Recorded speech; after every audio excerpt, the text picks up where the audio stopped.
Hello, my name is Ijeoma N. Otigbuo.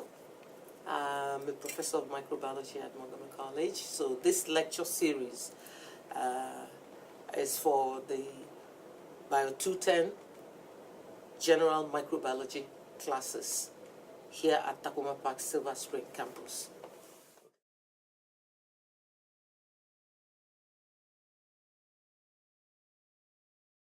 Good afternoon, students. Here we are again, yet for another lecture.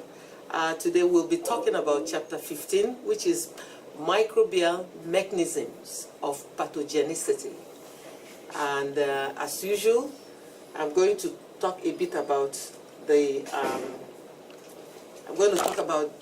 how microorganisms enter us, the host. Some of the objectives we're going to be covering in this chapter is we're going to identify the principal portals of entry. What do I mean by portals of entry? Doors through which organisms enter us. We are going to look at some of the key terms like ID50, LD50. We're going to define all of them, and then we are also going to use examples to explain how microorganisms attach to host cells. Now, straight to the key terms. Pathogenicity is the ability of an organism to cause disease. Ability of an organism to be able, or rather to cause disease. Virulence is the extent of pathogenicity. Now, let's look at the portals of entry, doors through which organisms enter us, the host. Our mucous membranes, there are mucous membranes lining the eye, the internal organs, the urogenital organs, and these mucous membranes serve as entrance or doors for organisms to enter. The most common door of entry among the mucous membranes is the mucous membrane that lines the respiratory tract. Another portal of entry is the skin. A skin that is unbroken is a formidable barrier for an organism. However, once the skin is broken, an organism can enter. This is why, students, when we're in the lab, and you come in for lab activities working with microorganisms and you have a cut, we don't want you to endanger yourself. So what happens is we let you sit and watch because we don't want to risk you having organisms enter through those avenues. Another portal of entry is the parenteral route under the skin. Let's say you're having surgery and you don't practice aseptic techniques. That is, techniques are used in not having unwanted bacteria. So that door, when you do surgery and the surgical site gets infected, it constitutes a door of entry by organisms. Another one is the fact that we have some organisms have preferred doors of entry. I'll explain this further. I'll give you an example to make it very clear. I'm in my house. I can choose to come down through the roof. I can choose to come down through the door. But why would I want to jump through, break the roof to come in when there's a door? The same thing is applicable with these organisms. They have preferred portals of entry or preferred doors through which they can come in. Still talking about the portals of entry, let's look at the preferred portal of entry. As I have given you an example that, for instance, in my house, I prefer to come in through the door rather than break the roof and coming down the roof. Organisms have the same preferences with regards to how or through which avenue they enter us. An example, again, is the organism that causes tuberculosis, Mycobacterium tuberculosis. It can only enter us through droplets when we sneeze. However, if for any reason you take a vial of Mycobacterium tuberculosis and drink it, it's not going to affect you because that is not the preferred door of entry. But having said that, there is no way we can talk about portals of entry without talking about numbers of invading microorganisms. We have what we call ID50 and LD50. ID50 is defined as the infectious dose that will affect 50% of your test population. In other words, if you're testing 100% of people, the dose that will make 50% of the population you're testing succumb to infection. The same thing is applicable to LD50. LD50 is the lethal dose that will kill 50% of the population you're testing. These numbers are important when we want to look at how effective the toxins that the organism produce have. Now, something like Bacillus anthracis that has the effect on people like... What? No, let me start Bacillus subtilis again. All right, well, just say that we're going to start that part again now. Okay, we're going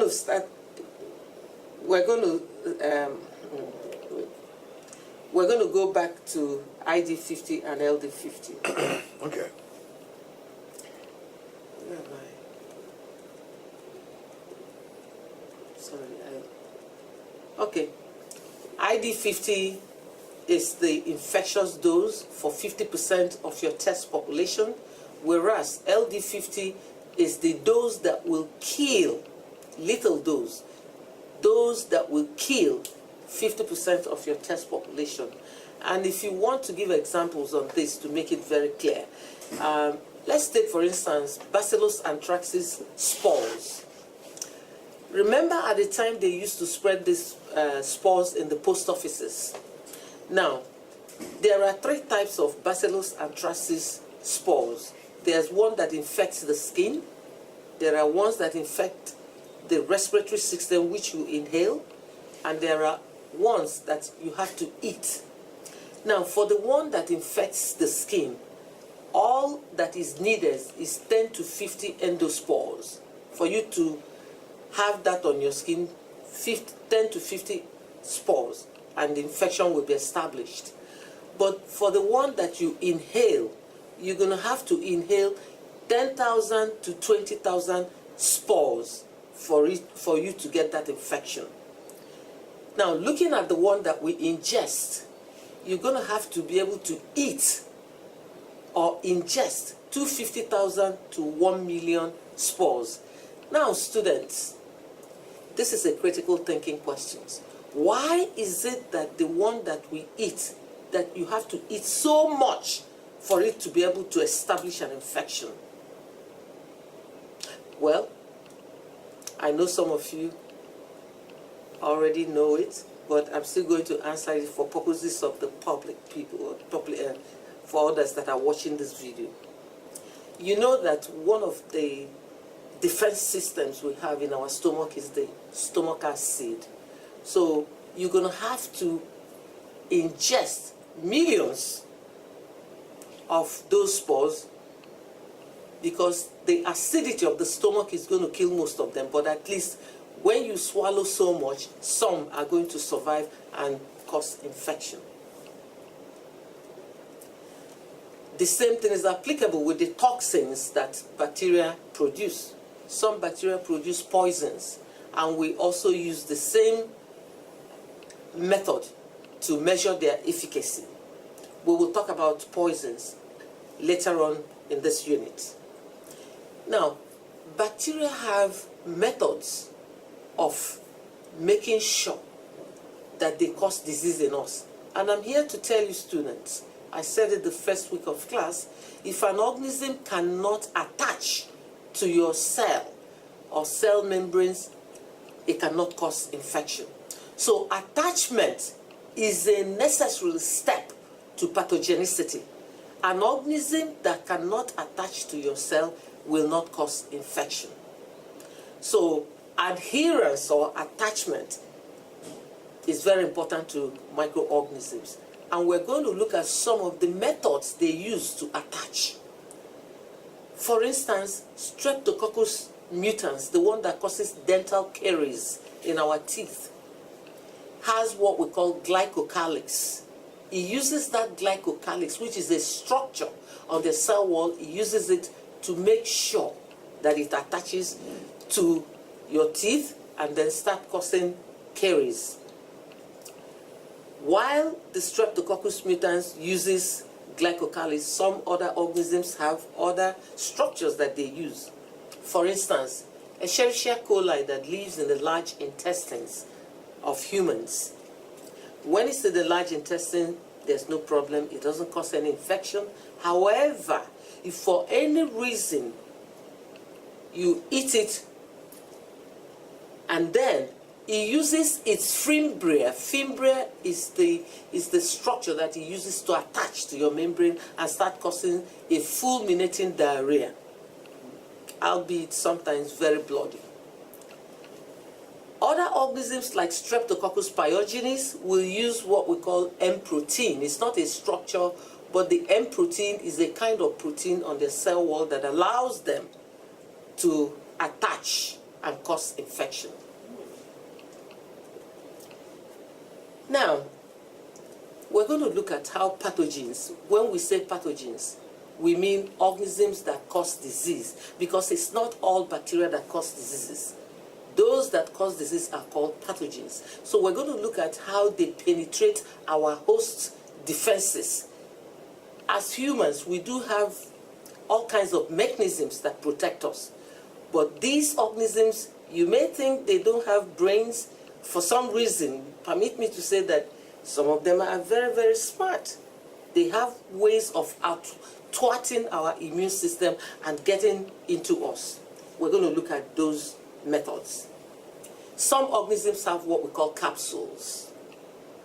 It's not all organisms that have those capsules. So it's a criterion for identification of certain organisms.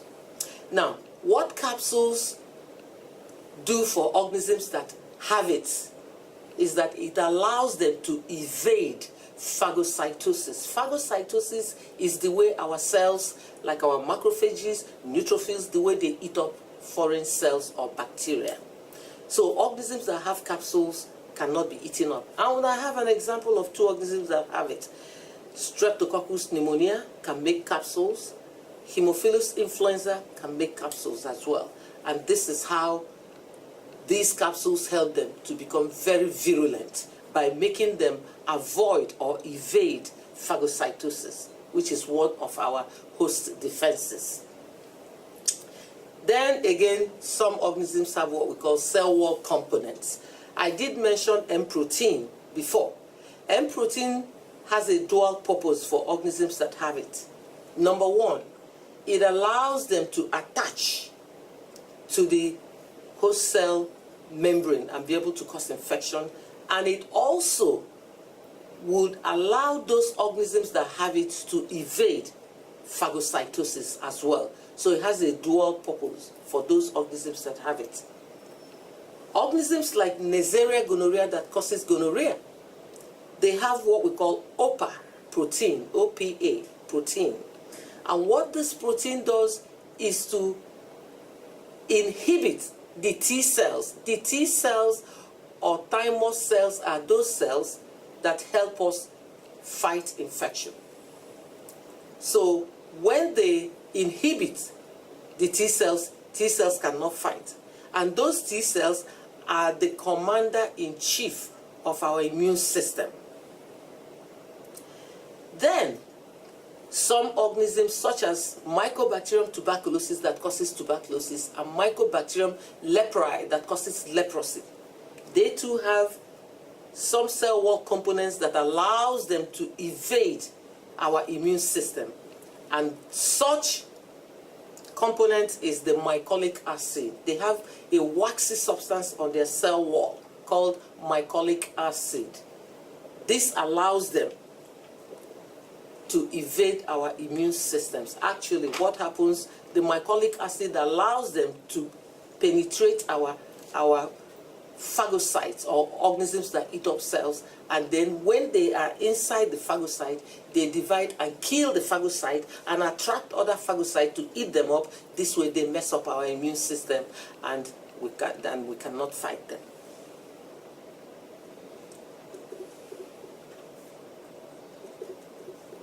So, moving along, some organisms, they may not have capsules, they may not have cell wall components, they may not have proteins, but some have enzymes.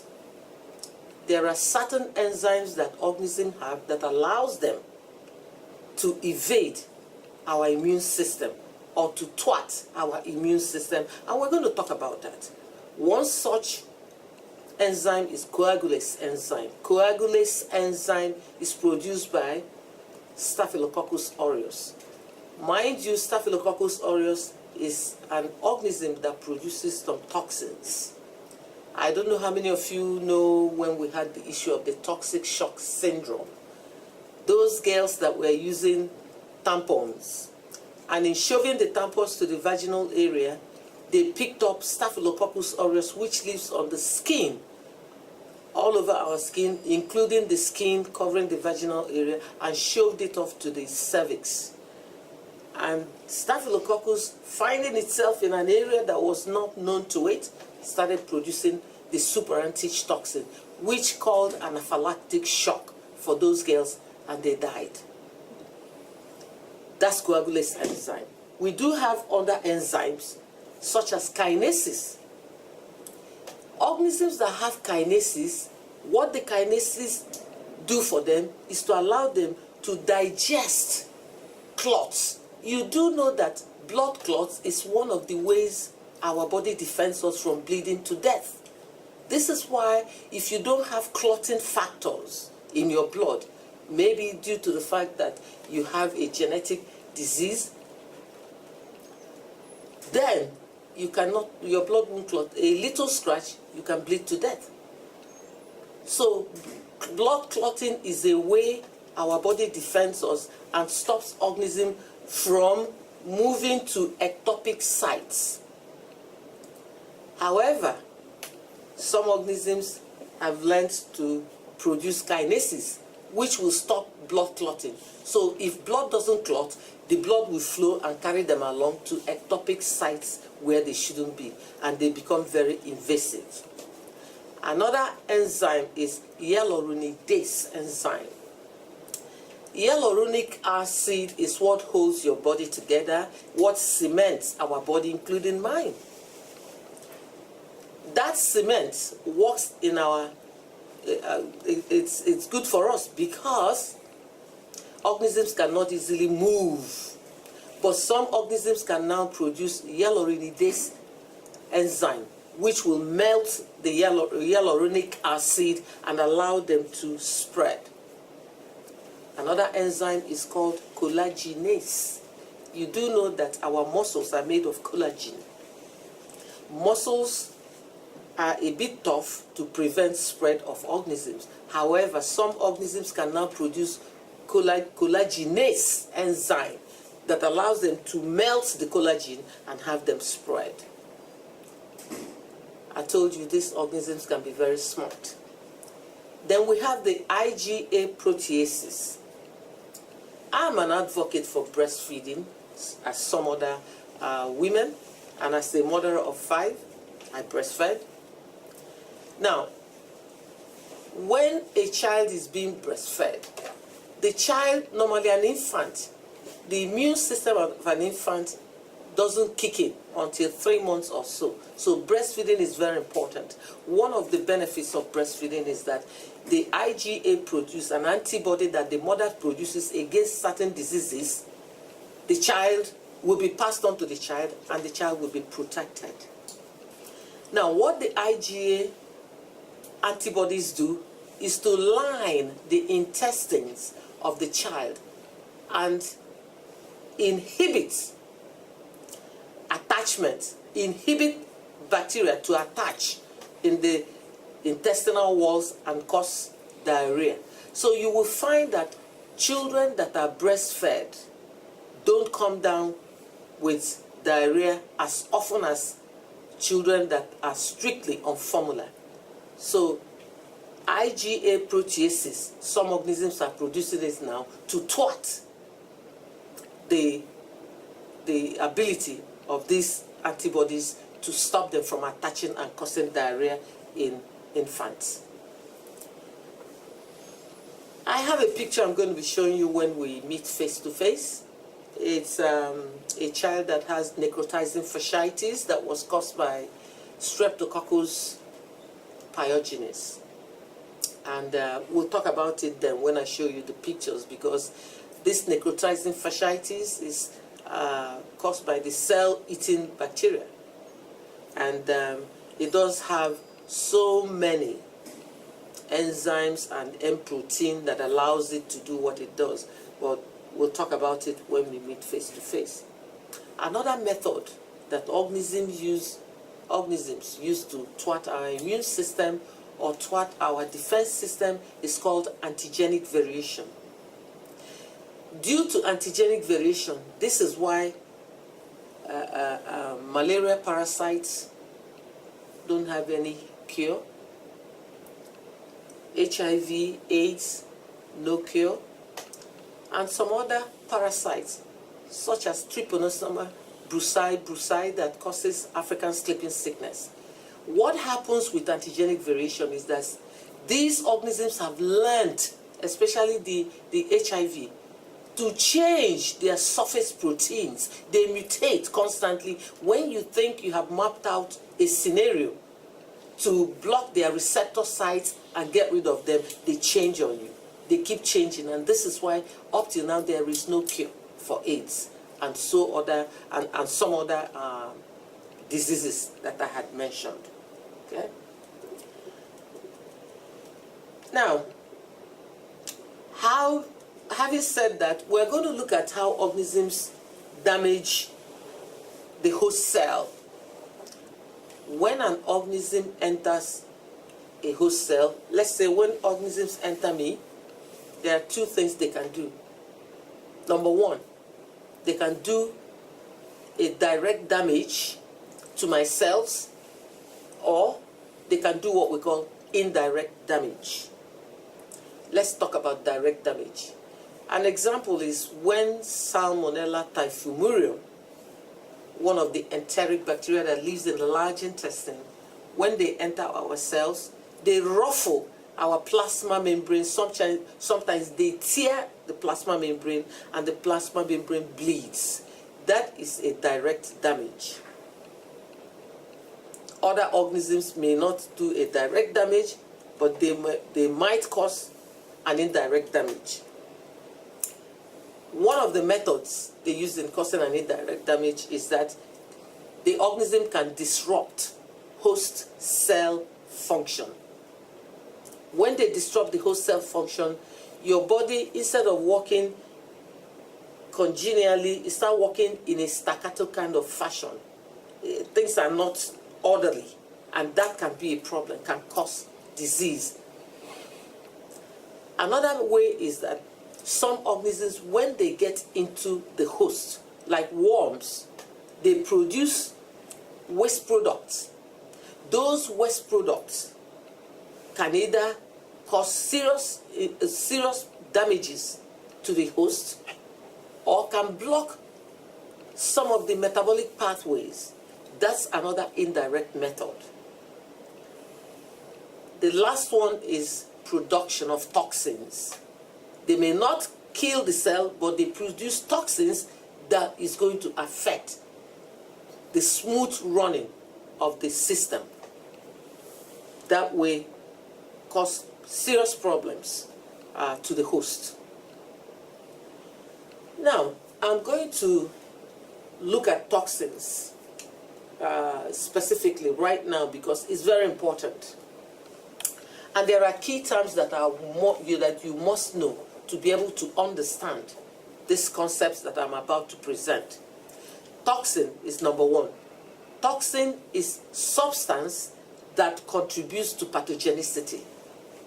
Substance, whether it's a chemical, protein, or whatever, but it contributes to pathogenicity. Toxigenicity is ability of an organism to produce toxin. It's not all organisms that have the ability to produce toxins. Some of them have ability to produce toxin, and it's termed toxigenicity of an organism. Toxemia, like I said in previous lectures, when you hear emia, it means blood. Toxin, toxemia is toxin in the blood. So toxemia is presence of toxin in the host's blood. Toxoid is inactivated toxin used as a vaccine. Some people have a tetanus toxoid. When you get hurt, occasionally you have to take a toxoid to protect yourself. Okay? It's inactivated toxin used as a vaccine for protection. Antitoxin is anything that is against toxin, that can neutralize the toxin. It's called antitoxin. There are two kinds of toxins that bacteria produce. One is exotoxin, the other one is endotoxin. Now, we have to compare these two. This is one of the areas, or rather one of the concepts that I use in my exams, because I think it's very important. Some of you are going to be working in the hospitals, and medical doctors, nurses, nursing assistants, you name it. And it's important that you do understand how these organisms, how their toxins work. So let's compare endotoxin and exotoxin. Now, endotoxins, or rather exotoxins, are produced by gram-positive organisms, and endotoxins are produced by gram-negative organisms. Students, from our study about gram staining reactions and differential stains, you now know that we have two separate types of organisms, gram-positive and gram-negative, and we have compared them. So gram-positive organisms produce exotoxins, and gram-negative organisms produce endotoxins. Gram-positive organisms, in terms of chemistry, the exotoxins they produce is protein. But the endotoxins that the gram-negative organisms produce are lipids. And then, of course, the toxins or the exotoxins produced by gram-positive organisms will cause fever, whereas the endotoxins produced by gram-negative organisms does not cause fever. Okay? Luckily enough, exotoxins, they are very potent. However, luckily enough, we do produce antitoxins, and antitoxins will neutralize exotoxins. However, antitoxins will not neutralize endotoxins produced by gram-negative organisms. Okay? Now, the lethal dose for exotoxins is very small. I told you that exotoxins are very potent, so all you need is just a tiny amount to kill an individual. However, endotoxins, you don't need a small amount, you need a large amount. Okay? So these are the differences between these two types of toxins produced by these two major groups of organisms, gram-positives and gram-negatives. Okay? I'm just going to give you examples of some notable endotoxins and exotoxins.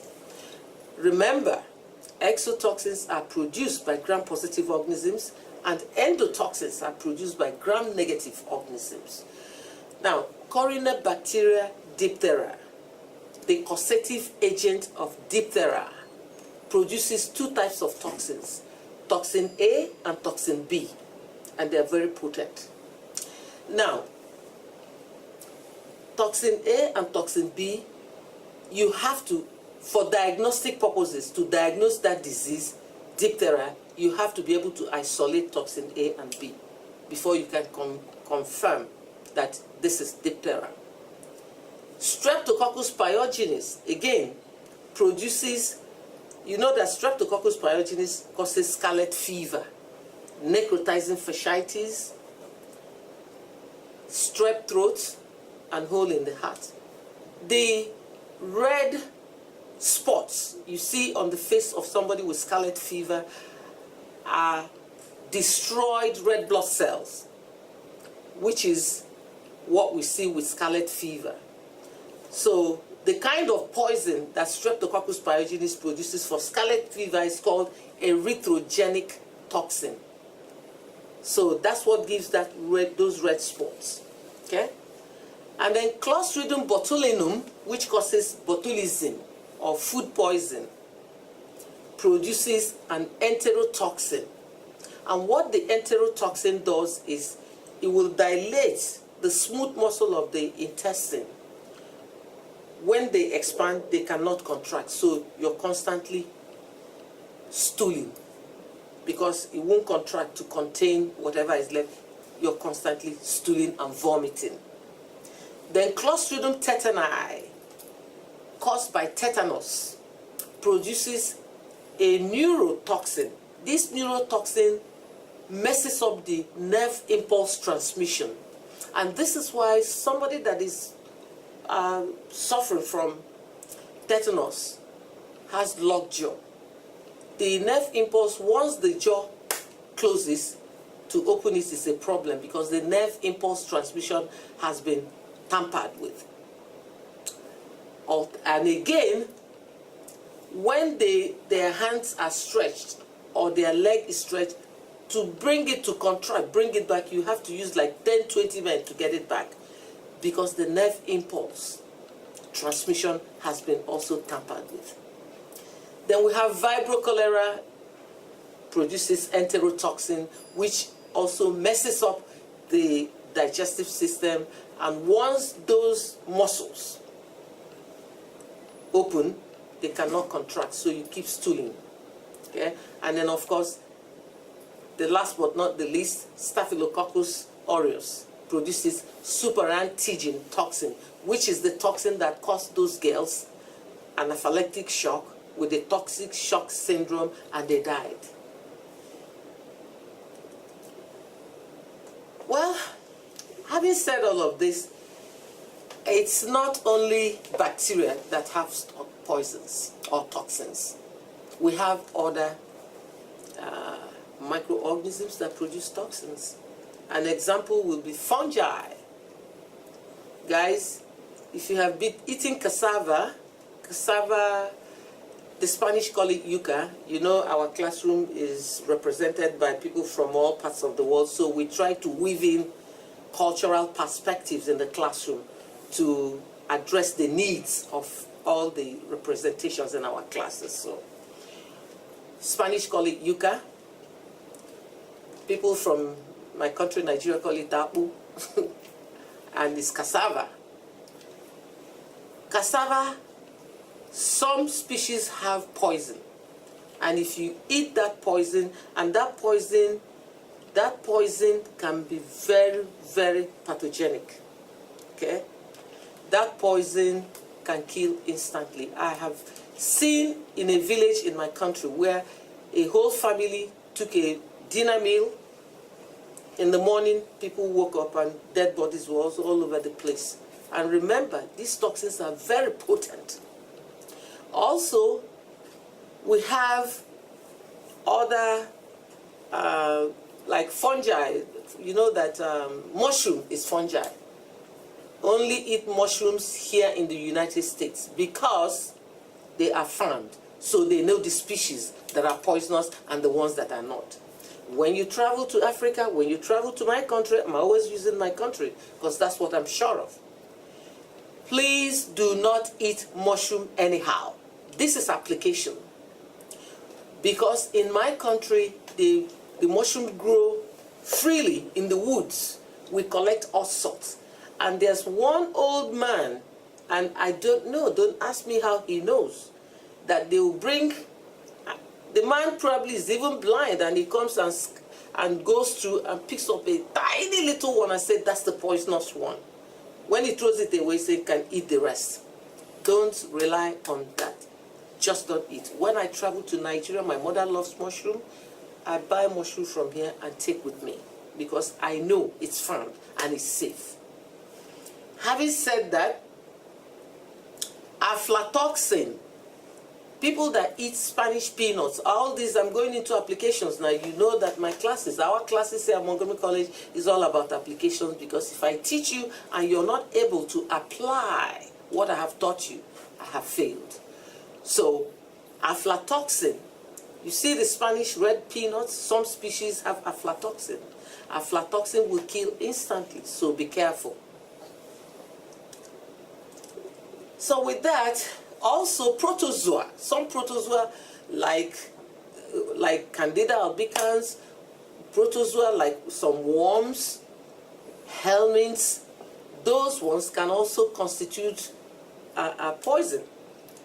Because if they do not create problems for you, their waste products might create problems. So those are the pathogenic properties of these microorganisms. Okay? Now, we started with talking about portals of entry of organisms, how they enter us, ways and doors through which they enter us. We are also going to talk about ways that they exit our system. For example, the organisms that enter through the respiratory tract.